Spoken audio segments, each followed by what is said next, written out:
রান্না করতে এসে যে এত বড় বিপদ হবে এটা তো ভাবিনি। Hello everyone, welcome back to my 30 days mini blog চ্যালেঞ্জের ডে 10। আজ হলো বুধবার আর আজকের দিনটা আমার খুবই ব্যস্ততার মধ্যেই সারাদিন কেটে গেছে। আজ তো বাড়িতে চিকেন আনা হয়েছে আর চিকেন আনা মানেই তো সব সময় আমি রান্না করি। বেশ অনেক কয়েকটা রান্না করতে হবে, তার জন্য সমস্ত কিছু কেটে বেছে ধুয়ে আমি আগে থেকে রেডি করে রেখেছি। এর মধ্যেই দেখো কি একটা কাণ্ড ঘটে গেল, সব ভাত ফ্যান ঝরাতে গিয়ে পড়ে গেল। আসলে আমি না কড়াইতে কিছু একটা করছিলাম আর সেই টাইমে ভাতটা যখন দেখলাম তখন দেখছি ভাত পুরো ফুটে গেছে। তখন আমি তাড়াহুড়ো করে ভাতের মাঠটা ঝরাতে যাচ্ছিলাম আর সেই টাইমে ভাতগুলো পড়ে যায়, আসলে স্লিপ কেটে না পড়ে গিয়েছিল। ভাগ্যিস আমার হাতে পড়েনি, হাতে যদি পড়তো হাত পুরো পুড়েই যেত, যেহেতু গরম ছিল। যাই হোক, যা হবার সেটা তো হবেই, তাই না? এদিকে দেখো কথা বলতে বলতে আমার চিকেনটা রান্না একদম কমপ্লিট। আজ কিন্তু চিকেনটা কষা করিনি, অল্প করে একটু ঝোল ঝোল করেছি। রান্না বান্না তো আমার সমস্ত কিছু একদম কমপ্লিট। আর তারপরে যেন তো মনে হলো একটুখানি ডাল করি, আসলে মাছের মাথা ছিল তো ভাবলাম মাছের মাথাটা দিয়ে মুগের ডাল। চলো তাহলে শেয়ার করি কি কি রান্না করেছি।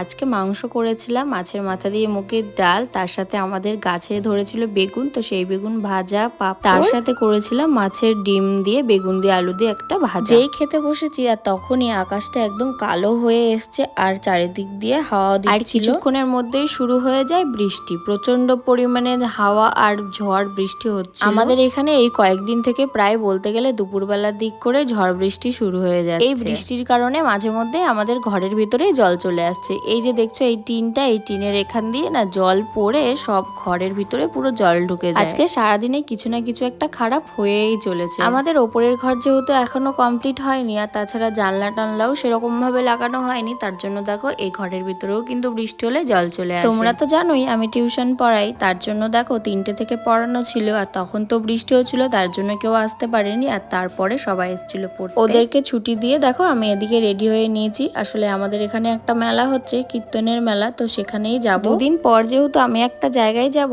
তো তার জন্য আজকের দিনটাই আছে মেলায় যাওয়ার জন্য, তাই ভাবলাম আজকে একটু ঘুরে আসি। আমি যখন বেরোচ্ছি বাড়ি থেকে তখনও কিন্তু বৃষ্টি চলে এসেছিল, তো বৃষ্টিটা একটু কমলে তারপর আমরা আবার এখন বেরিয়েছি যাওয়ার জন্য। বাজারে আমাদের অনেক কয়েকটাই কাজ ছিল, তার জন্য একটু আগে আগেই এসছি। আর এখন দেখো প্রথমে এসছি একটা সোনার দোকানে।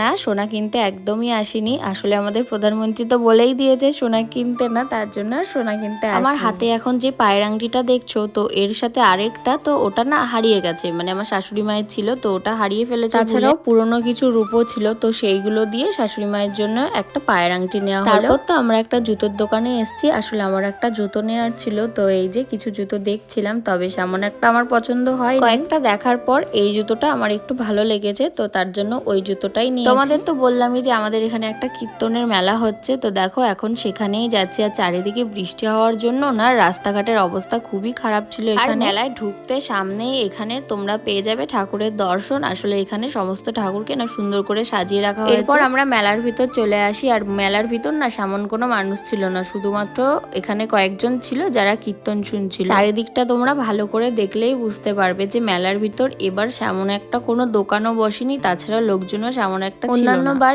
এই মেলায় কিন্তু প্রচুর জমজমাট হয় আর সারা মাঠ ভর্তি দোকান, এটা সেটা কত কিছু থাকে, কিন্তু এইবার এই বৃষ্টির জন্য কিচ্ছু। যাই হোক, মেলা থেকে আমরা একটু ফুচকা খেয়েছিলাম আর শেষে একটা আইসক্রিম নিয়ে বাড়ির দিকে এখন যাচ্ছি। ভিডিওটা একটুখানি বড় হয়ে গেছে, কেমন লাগলো তোমরা অবশ্যই বলো। দেখা হবে তোমাদের সাথে নেক্সট ব্লগে। বাই, ভালো থেকো।